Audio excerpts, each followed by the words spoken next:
सभी को मेरा नमस्कार। एक योगी की आत्मकथा परमहंस योगानंद। आज हम जानेंगे अध्याय 4 में कि किस तरह से परमहंस योगानंद जी ने एक अड़चन भरी उड़ान के साथ हिमालय की ओर जाने की सोची। तो वो बताते हैं कि अमर है वो उनके हाई स्कूल का मित्र था जिसने उनके साथ हिमालय की ओर जाने की योजना बनाई थी। तो वे बताते हैं कि अपने पलायन के लिए हमने अगला दिन चुना था और सावधानियां बरतनी ज़रूरी थी, क्योंकि परमहंस योगानंद जी के जो बड़े भाई अनंत हैं उनकी कड़ी नज़र थी योगानंद जी पर। तो उसने मेरे घर से भाग जाने की योजना, जिसका विचार मेरे मन में सबसे पहले था, उसे असफल बनाने का निश्चय कर लिया था। ताबीज जो माँ द्वारा दिया गया था एक आध्यात्मिक यीस्ट की तरह मेरे अंदर चुपचाप काम कर रहा था। हिमालय में बर्फ़ से ढकी चोटियों के बीच मुझे आशा थी कि मेरे गुरु, जिनको मैं अक्सर अपने अंतर्मन के दिव्य दर्शनों में देखता था, मुझे मिल जाएंगे। मेरा परिवार अब कलकत्ता में रह रहा था, जहाँ मेरे पिताजी का स्थायी रूप से स्थानांतरण हो गया था। पितृसत्ता प्रधान भारतीय परंपरा के अनुसार अनंत भी अपनी नववधू के साथ हमारे घर 4 गुरपार रोड पर रह रहे थे। घर की अटारी में स्थित एक छोटे से कमरे में मैं नित्य ध्यान केंद्रित करता और अपने मन को दिव्य खोज के लिए तैयार कर रहा था। उस यादगार सुबह की शुरुआत अमंगलकारी वर्षा के साथ हुई।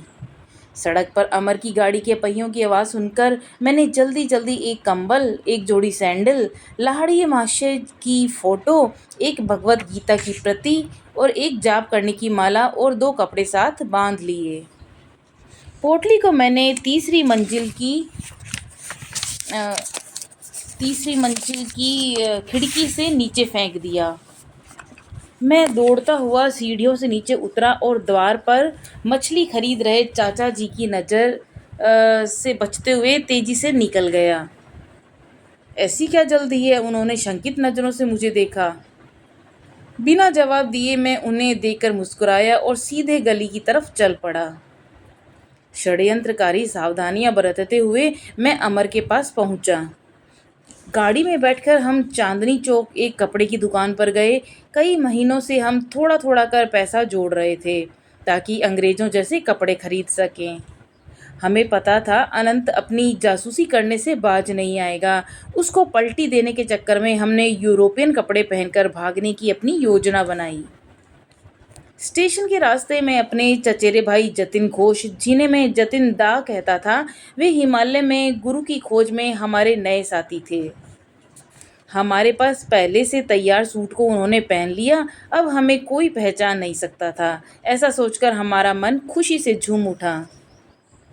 अब हमें केवल कैनवास के जूतों की ज़रूरत थी। मैं अपने साथियों को दुकान पर ले गया, जहाँ रबड़ के तले वाले जूते सजे हुए थे। जीव हत्या से तैयार चमड़े की वस्तुओं को पवित्र यात्रा पर नहीं ले जाना चाहिए। मैंने बीच रास्ते में भगवत गीता का चमड़े का कवर उतारा और अपने टोपी हेलमेट को कसने वाला चमड़े का फीता निकाला। स्टेशन पहुंचकर हमने बर्दवान तक का टिकट खरीदा, जहां से हमने हिमालय की तलहटी में जाने वाली हरिद्वार की ट्रेन बदलनी थी। जैसे ही ट्रेन हमारी तरह भागने लगी, मैंने अपनी महान आशाओं को इस प्रकार व्यक्त किया। जरा कल्पना करो, मैं उत्साहित होकर बोला, अब हमारे गुरु हमें दीक्षा देंगे और हम ब्रह्म चैतन्य की समाधि का अनुभव करेंगे। हमारे शरीर में ऐसी चुंबकीय शक्ति जागृत होगी कि हिमालय वन्य पशु हमारे पास पालतू जानवरों की तरह आएंगे।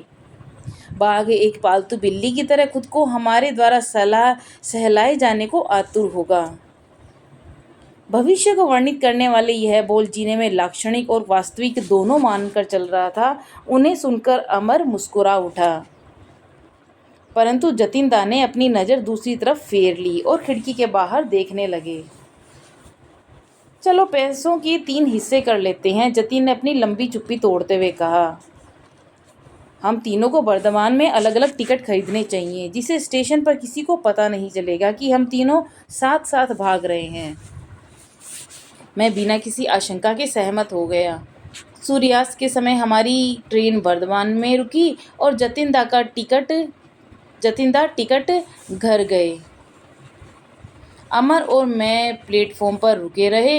हमने 15 मिनट तक उनका इंतज़ार किया, फिर उनके बारे में पूछना शुरू किया। चारों तरफ देखने के बाद हम डर के मारे ज़ोर ज़ोर से उनका नाम पुकारने लगे, लेकिन जैसे कि वह इस छोटे से स्टेशन में कहीं खो गए थे।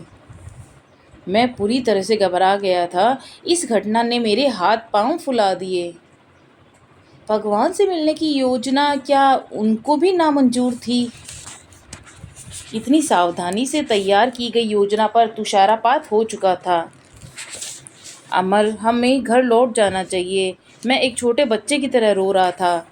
जतिनदा का इस तरह से जाना अनिष्ट का सूचक है। यह यात्रा अब सफल नहीं हो सकती। क्या ईश्वर के लिए यही तुम्हारा प्रेम है? क्या तुम अपने धोखेबाज साथी के रूप में थोड़ी सी परीक्षा भी नहीं सह सकते? जब अमर ने दिव्य परीक्षण की बात की, तब मेरा मन कुछ शांत हुआ। वर्तमान में हमने वहाँ की मशहूर मिठाइयाँ, सीता भोग यानी देवी सीता का भोग और मोतीचूर के लड्डू, जो छोटे छोटे गोल दानों से बना होता है, का नाश्ता किया।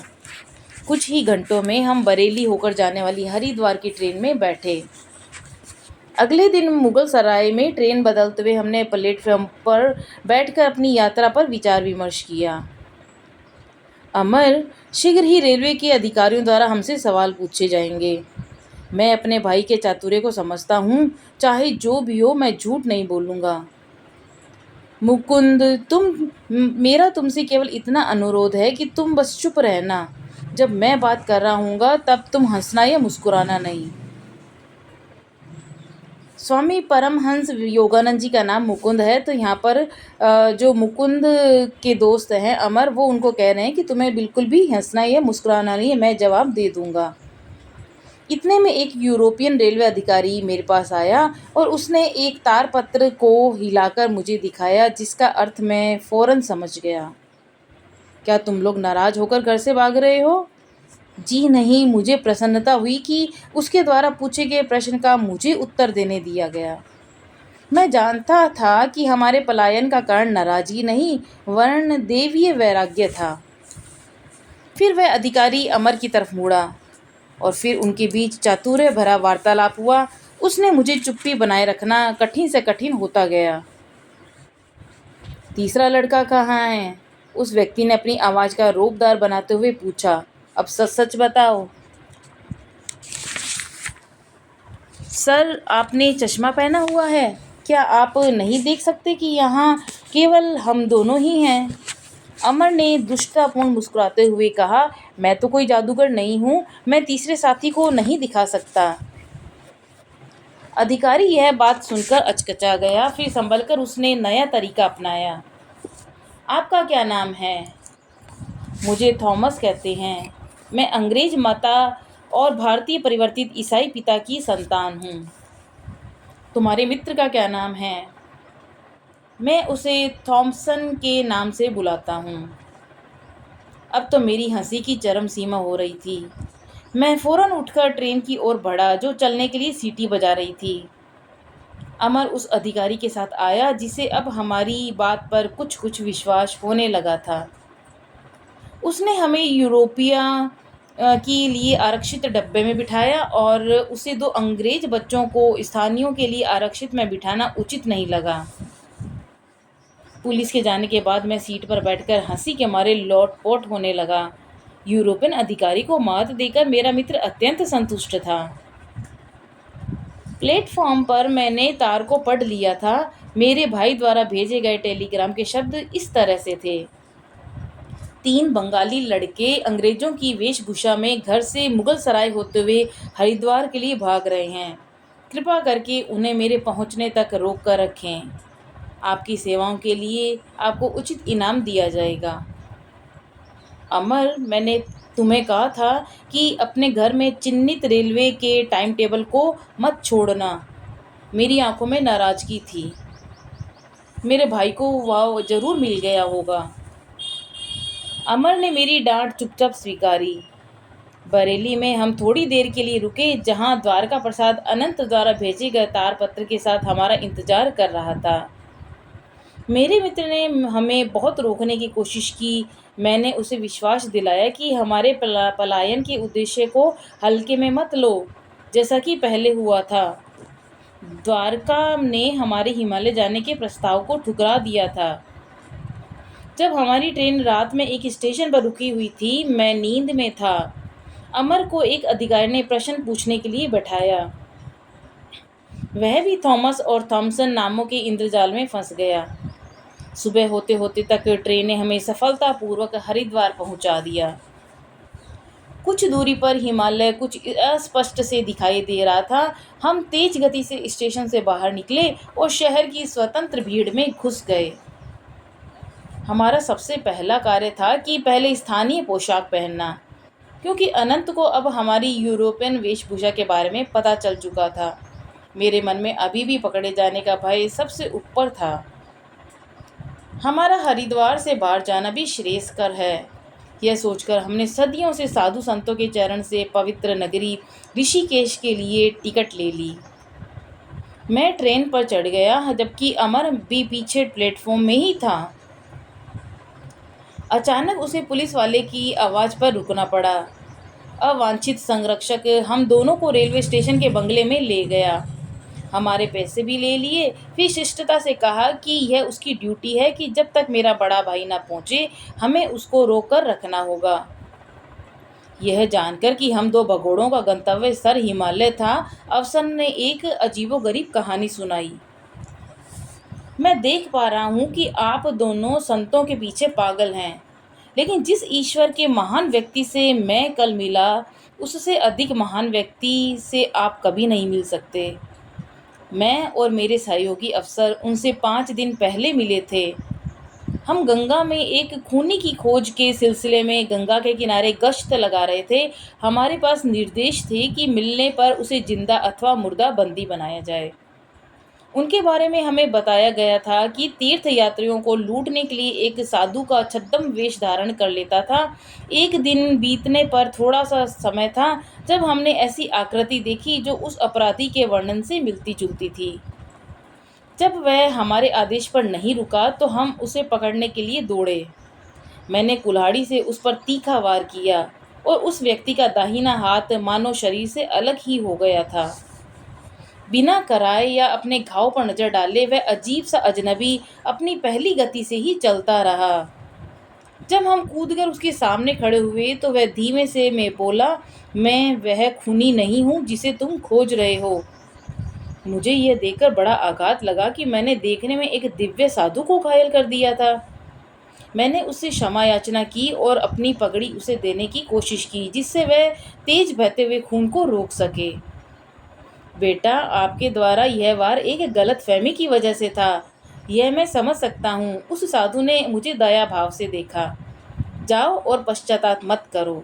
मेरी प्यारी माँ मेरी देखभाल कर रही है। उसने लटकी हुई बाह को खींचा और कंधे के जोड़कर दबाकर लगा दिया और आश्चर्य, वह जुड़ गई। उसमें से खून भी बहना बंद हो गया। 3 दिन बाद मुझसे उस पेड़ के नीचे आकर मिलो। मुझे तुम पूर्णतः स्वस्थ पाओगे। इस प्रकार तुम्हें पश्चाताप भी नहीं रहेगा। कल ही मैं अपने साथियों के साथ वहां गया था। वह साधु वहां थे। उन्होंने हमें अपनी बाह का निरीक्षण करने दिया। वहां पर न कोई चोट का निशान था, ना ही वार और कोई लक्षण। मैं ऋषिकेश होता हुआ हिमालय के नितांत निर्जन शांत जगह पर जा रहा हूँ। उसने जल्दी जल्दी हमसे विदा लेते हुए हमें आशीर्वाद दिया। मुझे ऐसा प्रतीत होता है कि उनकी पवित्रता और दिव्यता ने मेरे जीवन को उन्नत कर दिया है। अफसर ने पवित्र उद्गार के साथ अपनी कहानी खत्म की। उसके अनुभव ने जाहिर है उसे बहुत प्रभावित किया। एक प्रभावशाली ढंग से उसने उस चमत्कार से संबंधित छपी खबर की कतरन मुझे दी। एक सनसनीखेज समाचार पत्र में जिस प्रकार खबरों को तोड़ मरोड़ कर प्रकाशित किया जाता है, खेद है भारत इसका अपवाद नहीं। उसी तरह संवाददाता ने भी खबर को बहुत बढ़ा चढ़ाकर लिखा कि साधु का सिर धड़ से अलग हो गया था। अमर और मुझे बहुत अफ़सोस हुआ कि इतने महान योगी जो अपने को मारने वाले को इतनी सरलता से माफ़ कर सकता है, एक ईसा मसीह की तरह भारत भले ही भौतिक संपदा के तराजू में पिछले 200 साल से गरीब हो गया है, मगर उसके पास अभी भी कभी-कभार राह चलते लोगों को, यहाँ तक सांसारिक व्यक्ति जैसे पुलिस वाले भी आध्यात्मिक गगनचुंबी व्यक्तियों के दर्शन पा ही लेते हैं। हमने पुलिस अफ़सर को इस अद्भुत कहानी से हमारा समय बिताने के लिए धन्यवाद दिया। शायद वह हमारा ध्यान इस ओर खींचना चाहता था कि वह हमसे अधिक भाग्यवान है। वह बिना किसी प्रयास के इतने अलौकिक साधु से मिला और इधर हमारे हृदय की गहराइयों में उपजी खोज ने हमें किसी सिद्ध पुरुष के पास नहीं बल्कि एक घटिया से पुलिस स्टेशन पहुंचा दिया था। हिमालय के इतने पास फिर भी हमारी पहुंच से इतनी दूर। मैंने अमर को कहा, अब मैं दुगनी लगन से आज़ादी की खोज को महसूस कर रहा हूँ। जैसे ही मौका मिले चलो हम भाग चले। हम पवित्र शहर ऋषिकेश पैदल भी जा सकते हैं। मैं उसे प्रोत्साहित करने के लिए मुस्कुराया, परंतु मेरा मित्र उसी समय निराशावादी बन गया जैसे ही हम पैसे की मजबूती का सहारा हमसे छीना गया। अगर हम इतने खतरनाक जंगलों के रास्ते से जाएंगे तो हम संतों के शहर नहीं बल्कि बाघों के पेटों में सीधे पहुंचेंगे। अनंत और अमर का भाई 3 दिन बाद पहुंचे। अमर तो रिश्तेदार से मिलकर बहुत प्रसन्न हुआ और उसने चैन की सांस ली, परंतु मुझे इस पुनर्मिलन में कोई रुचि नहीं थी। अनंत को मुझसे कोई प्यार नहीं बल्कि फटकार मिली। मैं समझता हूँ कि तुम्हें कैसा महसूस हो रहा है, मेरे भाई ने मुझे सांत्वना भरे लहजे में कहा। मैं तुमसे केवल यही चाहता हूँ कि तुम मेरे साथ बनारस एक संत से मिलने चलो, फिर कुछ दिन के लिए अपने दुखी पिता से मिलने कलकत्ता जाना। फिर तुम अपने गुरु की खोज जारी रख सकते हो। यहाँ पर अमर ने वार्तालाप के बीच में हमें रोकर कहा कि मेरे साथ पुनः हरिद्वार आने में अब कोई उसकी रुचि नहीं है। वह अपने पारिवारिक स्नेह से ओतप्रोत था और उसका आनंद ले रहा था, मगर मुझे पता था कि मैं कभी भी अपने गुरु की खोज को बीच में नहीं छोड़ूंगा। हमारी मंडली बनारस के लिए गाड़ी में सवार हो गई। वहाँ मुझे तुरंत ही अपनी प्रार्थना का जवाब मिल गया। अनंत ने पहले से ही एक चतुराई और कौशल से भरी योजना बनाई हुई थी। हरिद्वार में मिलने से पहले ही वह बनारस उतर गए। एक शास्त्री पंडित के साथ मिलकर मुझे उससे उपदेश दिलवाने की व्यवस्था कर रखी थी। पंडित और उसके पुत्र ने मुझे सन्यासी पद से विमुख करने का वचन अनंतदा को दिया था।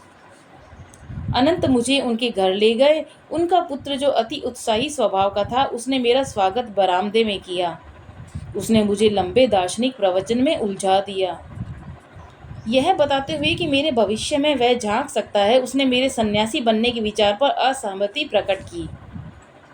यदि तुम साधारण कर्तव्यों का निर्वहन करने से मना करोगे तो तुम निरंतर दुर्भाग्य का शिकार बनोगे। जब तक तुम अपने पूर्व कर्मों को अपने सांसारिक अनुभवों से समाप्त नहीं करोगे, तब तक तुम ईश्वर को पाने में असमर्थ रहोगे। उसके उत्तर में भगवान कृष्ण द्वारा कहे गए मैंने यह शब्द कहे, यदि कोई अति दुराचारी और बुरे कर्मों वाला जो निरंतर मेरा ध्यान करता है, उसके पिछले दुष्कर्मों का प्रभाव शीघ्र ही नष्ट हो जाता है। स्वयं महात्मा बनकर वह शीघ्र ही शाश्वत शांति को प्राप्त करता है, उसका कभी विनाश नहीं होता। किंतु उस युवक द्वारा दृढ़ निश्चय के साथ की गई भविष्यवाणी ने मेरे अंदर के विश्वास को थोड़ा हिला दिया था। अपने मन की गहराई से मैंने पूर्ण भक्ति के साथ अपने हृदय में ईश्वर से प्रार्थना की, कृपा करके मेरी सारी व्याकुलता और भय को दूर करके मुझे जवाब दें। इसी समय और अभी आप क्या चाहते हैं? मैं सन्यासी का जीवन व्यतीत करूं या संसारी व्यक्ति का? पंडित जी के घर के बाहर मैंने एक आदर्श व्यक्ति वाले साधु को देखा। जाहिर था उन्होंने मेरे और स्वघोषित भविष्य दृष्टा के बीच होने वाले वार्तालाप को सुन लिया था, क्योंकि अपरिचित होते हुए भी उन्होंने मुझे अपने पास बुलाया और उनके दिव्य नेत्रों से मैंने एक शक्तिशाली ऊर्जा को स्वयं के अंदर प्रवाहित होते हुए महसूस किया। पुत्र, उस मूढ़ व्यक्ति की बातें मत सुनो। तुम्हारी प्रार्थना के जवाब में ईश्वर मुझे बता रहे हैं कि तुम्हारे जीवन का एकमात्र मार्ग त्याग है। आश्चर्यचकित और कृतार्थ से मैं खुशी से मुस्कुराया, क्योंकि मुझे स्पष्ट संदेश प्राप्त हो चुका था। उस व्यक्ति से दूर हो जाओ और इधर आओ। आंगन में वह मूढ़ व्यक्ति मुझे बुला रहा था। मेरे संत मार्गदर्शन ने अपना हाथ मुझे आशीर्वाद देने के लिए उठाया और धीरे धीरे वहाँ से चले गए। वह साधु इतना पागल है जितने पागल तुम हो, श्वेत केशधारी पंडित ने कितनी संज्ञान वाली टिप्पणी की थी। वे और उनका पुत्र मेरी और बड़ी शोचनीय दृष्टि से देख रहे थे। मैंने सुना था उसने भी ईश्वर की खोज करने के लिए अपना घर छोड़ दिया था। मैंने अपना मुख फेर लिया और अनंत को मैंने कहा कि मैं अपने मेजबान के साथ आगे किसी प्रकार के तर्क में नहीं उलझना चाहता। मेरे भाई तुरंत जाने के लिए तैयार हो गए और शीघ्र ही हमने कलकत्ता के लिए प्रस्थान किया। मेरे जासूस भाई, आपको कैसे पता चला कि मेरे दो साथी हैं? जब हम घर जाने के लिए यात्रा कर रहे थे तब मैंने अनंतदास से अपनी उफनती जिज्ञासा को शांत करने के लिए पूछा। वे शरारत भरे अंदाज में मुस्कुराए। तुम्हारे स्कूल में मुझे पता चला कि अमर कक्षा छोड़कर चला गया और लौटकर नहीं आया। अगली सुबह मैं उसके घर गया और चिन्हित टाइम टेबल को ढूंढ निकाला। अमर के पिता घोड़ा गाड़ी लेकर निकल रहे थे और कोचवान से बातें कर रहे थे। मेरा बेटा आज मेरे साथ घोड़ा गाड़ी में नहीं जाएगा, वह गायब है, उसके पिता ने दुख भरे स्वर में कहा। मैंने एक दूसरे कोचवान भाई से सुना कि आपका बेटा दो अन्य लड़कों के साथ यूरोपियन कपड़े पहने हुए हावड़ा स्टेशन से ट्रेन में बैठे हैं। उन्होंने अपने चमड़े के जूते और टैक्सी ड्राइवर को उपहार में दे दिए। इस प्रकार मुझे 3 सूत्र मिल गए थे: ट्रेन का टाइम टेबल, 3 लड़के और अंग्रेज वेशभूषा। मैं अनंत के खुलासे को हंसी, गुस्से और खींच भरे भावों से सुन रहा था। हमारी कोचवान को की गई दानवीरता थोड़ी ज़्यादा हो गई थी। निशाना गलत पड़ गया था और जाहिर है मैंने सभी शहर के स्टेशन अफसरों को तारपत्र भेज दिए थे जिन पर अमर ने निशाना लगाया हुआ था। अमर ने बरेली पर भी निशाना लगाया हुआ था, इसलिए मैंने तुम्हारे दोस्त द्वारका को तारपत्र भेजा। अपने कलकत्ता ऑफिस से पता करने पर पता चला कि जतिन भी एक दिन के लिए गायब था, लेकिन एक दिन बाद ही यूरोपियन कपड़ों में घर वापस आ गया था। मैंने उसको घर खाने पर बुलाया, उसने आना स्वीकार किया। वह मेरे मित्रवत व्यवहार से बहुत प्रसन्न था। रास्ते में मैं उसे बिना किसी शक गुंजाइश के पुलिस स्टेशन ले गया। उसे चारों तरफ से खतरनाक चेहरे वाले पुलिस अफसरों ने घेरा हुआ था। वे पुलिस अफसर भी मैंने ही चुने थे। उनकी तीखी नज़रों के आगे जतिन सब कुछ बताने को तैयार हो गया। मैं तो बहुत आध्यात्मिक उत्साह और उसी भावना में बहकर हिमालय की ओर चला था। मेरे अपने गुरु से मिलने की प्रेरणा ने मेरे मन में उत्साह भर दिया था। मगर जैसे ही मुकुंद ने कहा, हिमालय की कंदराओं में जब हम ध्यान में लीन होंगे, वन्य जीव हमारे आगे पीछे पालतू जानवरों की तरह चलेंगे, बाघ भी वशीभूत होकर हमारे इर्द गिर्द पालतू बिल्लियों की तरह बैठेंगे, तो मेरा सारा जोश ठंडा हो गया और माथे पर पसीने की बूंदें चमकने लगी। मैंने सोचा, अब क्या होगा यदि हमारे योग बल से बाघ का स्वभाव नहीं बदला, तो क्या वे हमारे साथ पालतू बिल्लियों जैसा प्यार भरा व्यवहार करेंगे? मैंने अपने मन की आंखों से स्वयं को बाघ के पेट में साबुत नहीं टुकड़ों में जाते हुए देखा। मेरी जतिन दा के प्रति नाराजगी एक क्षण में उड़न छू हो गई। ट्रेन में ऐसी हास्यास्पद स्थिति ने मेरी नाराजगी खत्म कर दी, लेकिन मुझे आत्मिक शांति भी मिली ये जानकर कि जतिनदा भी पुलिस के कहर से नहीं बच पाए। अनंतदा, आप तो जन्मजात गुप्तचर हैं। मेरी विनोदपूर्ण दृष्टि पूर्ण क्रोध रहित नहीं थी, और मैं जतिनदा से कहूँगा कि मुझे खुशी है कि वह किसी विश्वासघात के उद्देश्य से नहीं, जैसा कि मुझे लगा था, बल्कि स्वयं को बचाने के उद्देश्य से गए थे। घर में मेरे पिताजी ने मुझे हाई स्कूल पास करने तक अपने पैरों को इधर उधर मचलने पर अंकुश लगाने की याचना की। मेरी अनुपस्थिति में उन्होंने बड़े प्यार से मेरे लिए एक योजना बनाई थी। उन्होंने मेरे लिए एक साधु पंडित जिनका नाम स्वामी केवलानंद था को प्रतिदिन घर आने के लिए रखा। ये महात्मा जी हमारे संस्कृत के शिक्षक होंगे। मेरे पिताजी ने अति विश्वास के साथ इसकी घोषणा की। पिताजी को आशा थी कि एक विद्वान दार्शनिक द्वारा दी गई शिक्षा मेरी धार्मिक और आध्यात्मिक पिपासा को संतुष्ट कर सकेगी, लेकिन परिणाम इसके विपरीत हुआ। मेरे नए शिक्षक मेरे रूखे बौद्धिक ज्ञान के को देने की बजाय मेरे ईश्वर के प्रति आकांक्षाओं को और बढ़ावा देने लगे। पिताजी को इस बात का भान नहीं था कि मेरे शिक्षक केवलानंद लाहड़ी महाशय के एक पहुँचे हुए शिष्य थे। परम सिद्ध लाहिड़ी महाशय के सहस्त्रों शिष्य थे जो उनकी अद्वितीय देवी शक्ति के आकर्षण में उनकी ओर आकर्षित हुए थे। मुझे तो बाद में पता चला कि लाहिड़ी महाशय अक्सर केवलानंद को एक ऋषि या अलौकिक संत की तरह उन्हें संबोधित करते थे। लंबे घने घुंघरालू केश मेरे शिक्षक के सुंदर मुखमंडल की शोभा बढ़ा रहे थे। उनकी गहरी काली आंखें एक निश्चल शिशु की तरह निर्मल थी। उनकी छरहरे शरीर की भाव भंगिमा में एक स्थिरता थी। हमेशा शांत स्नेहमय केवलानंद अपने अनंत ब्रह्म में दृढ़ता के साथ जुड़े गए थे। हम घंटों साथ साथ आनंद पूर्वक क्रिया ध्यान में व्यतीत करते थे। एक बार उन्होंने मुझे बताया कि मुझे लाहिड़ी महाशय के साथ एक 10 वर्ष बिताने का सौभाग्य मिला। उनका बनारस वाला घर मेरे लिए रात्रि कालीन इष्ट तीर्थ स्थान था।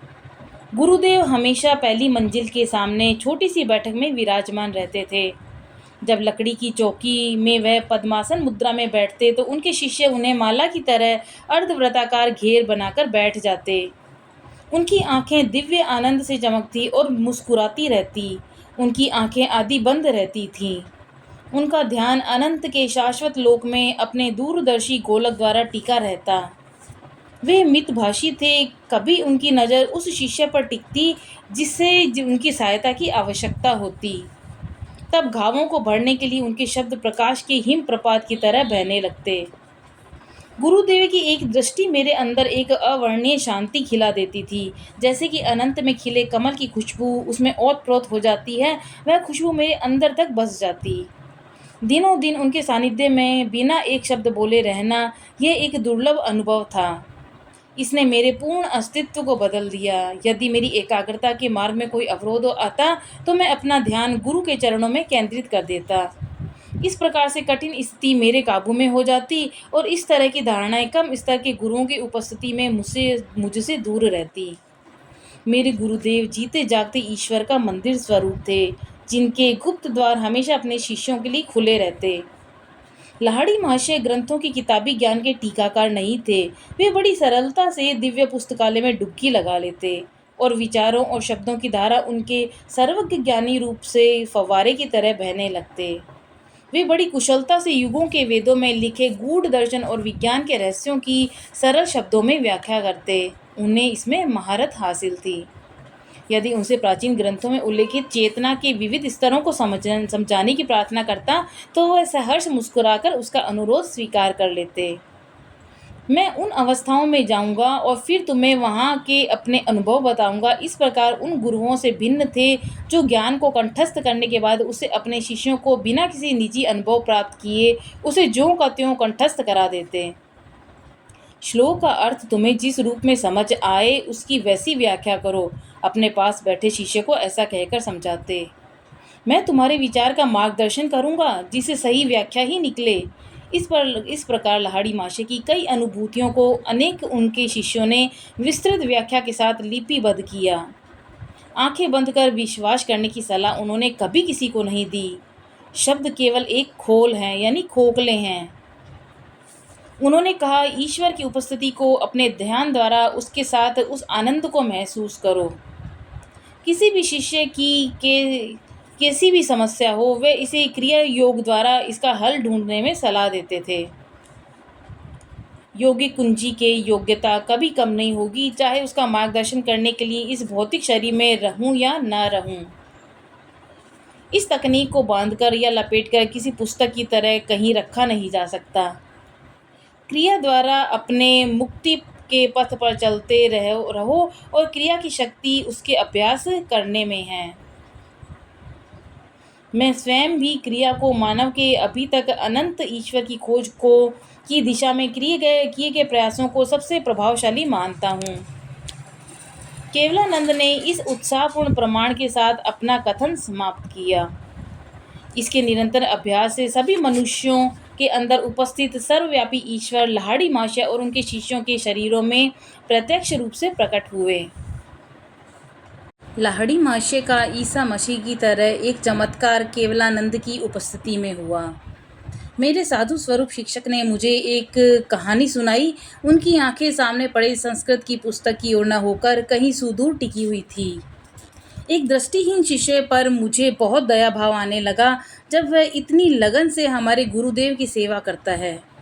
जिसके अंदर ईश्वर अपने पूरे तेज के साथ आलोकित है, तब क्या उसकी आंखों में कुछ भी रोशनी नहीं होनी चाहिए? एक सुबह मैं रामू से मिलना चाहता था, लेकिन वह घंटों गुरुदेव के पास बैठा पंखा जलता रहता।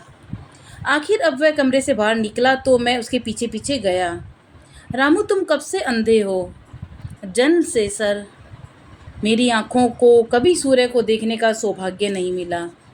हमारे सर्वशक्तिमान गुरुदेव इसमें तुम्हारी सहायता कर सकते हैं, उनसे प्रार्थना करो। दूसरे दिन रामू बड़े संकोच के साथ लाहड़ी महाशय के पास गया, किंतु आध्यात्मिक संपदा को मांगने के साथ साथ शारीरिक अक्षमता को दूर करना कहना उससे बहुत लज्जास्पद लग रहा था। गुरुदेव, ब्रह्मांड को प्रकाशमय करने वाला आपके अंदर है। आपसे मेरा निवेदन है कि उसके प्रकाश को मेरी आँखों में डाल दें, जिससे मैं भी सूर्य के थोड़े से प्रकाश को देख सकूं। रामू, किसी ने बड़ी चालाकी से मुझे इस विकट स्थिति से डालने की योजना बनाई है। मेरे अंदर किसी को स्वस्थ करने की शक्ति नहीं है। ये तो वाकई अलग बात है। ईश्वर की कोई सीमा नहीं है। यह जो तारों को रोशन करता है, मांस से बनी कोशिकाओं में रहस्यमय जीवन डालता है, निश्चय ही वह तुम्हारे नेत्रों में भी ज्योति भर सकता है। तत्पश्चात गुरुदेव ने रामू के दोनों भौहों के बीच के स्थान को स्पर्श किया। अपने मन को वहां केंद्रित करो और बार बार भगवान राम का स्मरण 7 दिन तक करो। सूर्य का विशिष्ट वैभव तुम्हारे लिए विशेष उदय लाएगा। और ठीक 1 सप्ताह बाद ऐसा ही हुआ। रामू ने प्रकृति के सुंदर रूप को पहली बार देखा। सर्वज्ञानी गुरु ने अपने शिष्य को राम का नाम जपने के लिए कहा, जो उसके इष्ट और प्रिय देवता थे। रामू की भक्ति से भरपूर भूमि में गुरु के शक्तिशाली स्वास्थ्य रूपी बीज को बोने से वह अंकुरित हो गया। केवलानंद क्षण भर के लिए चुप हुए और मन ही मन अपने गुरु को नतमस्तक होकर प्रणाम किया। लाहड़ी महाशय द्वारा किए गए सभी चमत्कारों से एक तो बात स्पष्ट है कि उन्होंने कभी भी स्वयं सिद्धांत यानी मैं ही हूँ कर्ता को कभी अपने ऊपर हावी नहीं होने दिया। ईश्वर के प्रति पूर्ण समर्पण के कारण ही गुरुदेव स्वस्थ करने वाली शक्ति को अपने में मुक्त रूप से प्रवाहित करने के लिए सुलभ बना लेते थे। लाड़ी महाशय, जिन्होंने अनेक शरीरों को चमत्कारी ढंग से स्वस्थ किया था, उनके शरीर को भी अंततः चिताग्नि की ज्वाला का भक्ष्य बनना पड़ा। लेकिन लोगों के अंतर में जिस प्रकार की आध्यात्मिकता उन्होंने जागृत की, ईसा मसीह के समान जिस प्रकार के शिष्य तैयार किए, वही आज उनके अजर अमर चमत्कार हैं। मैं कभी भी संस्कृत का विद्वान नहीं बन सका। केवलानंद जी ने मुझे उससे भी ज़्यादा दिव्य भाषा पढ़ा दी। तो ये था 4था अध्याय। कल हम पढ़ेंगे 5वां अध्याय, सुगंधित बाबा के चमत्कारिक प्रदर्शन। आज तक के लिए इतना ही। तब तक के लिए नमस्कार।